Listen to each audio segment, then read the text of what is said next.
Degrassi news, and more. This is Degrassi Radio.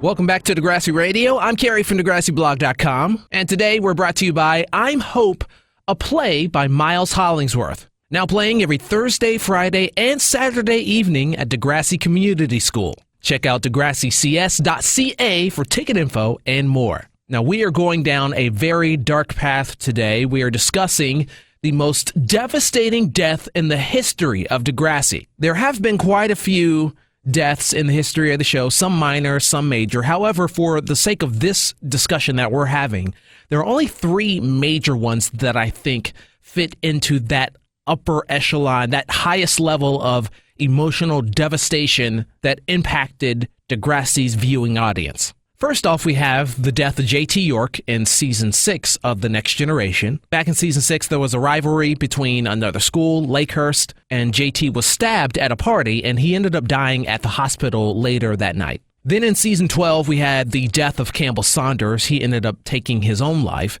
And in that situation was very unique because Degrassi, for the first time ever, they had actually brought Campbell's character onto the show for the specific intent of telling a suicide storyline. And then in Season 13, we had the untimely death of Adam Torres. He was texting and driving, and then he ended up dying in a car crash. And it's compounded even more knowing that Adam was transgender and just playing a groundbreaking role on TV. But at the same time, behind the scenes, it's like Degrassi was in a weird spot here. I mean, we can safely assume that Degrassi didn't want to kill off Adam. They just didn't. And it was unusual because it was happening so close to the death of Cam, which happened at the tail end of Season 12. It would have been very easy for Degrassi to just write Adam off if he were sort of a standalone character, like a lot of the characters who we've seen come and go throughout the years. However, he had this entire family on the show. You had Drew, you had Audra, so if they just make him up and disappear, people would complain.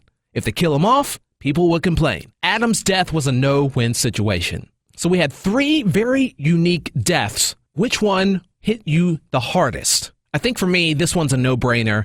It's the death of JT. Now, don't get me wrong. I was upset about Cam and Adam's deaths.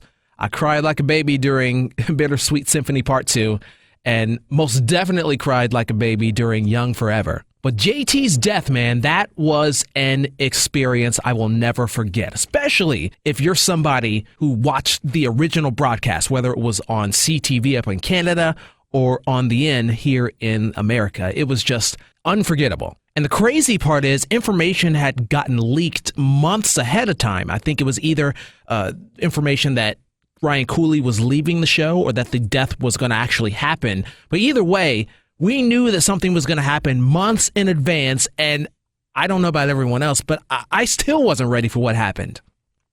When I think about Rock This Town, I immediately think about the blood-curdling scream from Liberty Van Zandt as she found JT's body, and easily one of the most emotional moments in the entire history of Degrassi, the hospital scene with all of the original TNG characters, Emma, Manny, Sean, Toby, Liberty. You can't see it, but I am literally getting choked up right now thinking about it.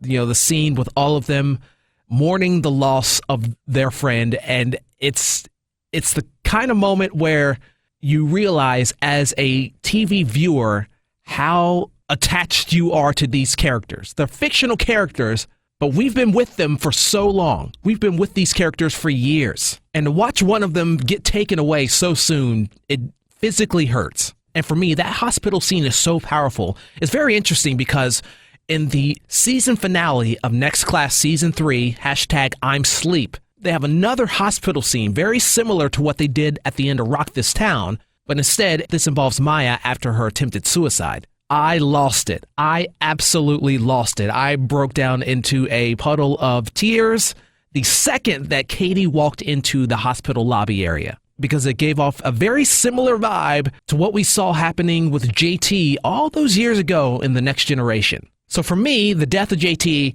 is the most emotionally devastating death in the history of Degrassi. If you agree with me, let me know in the comments.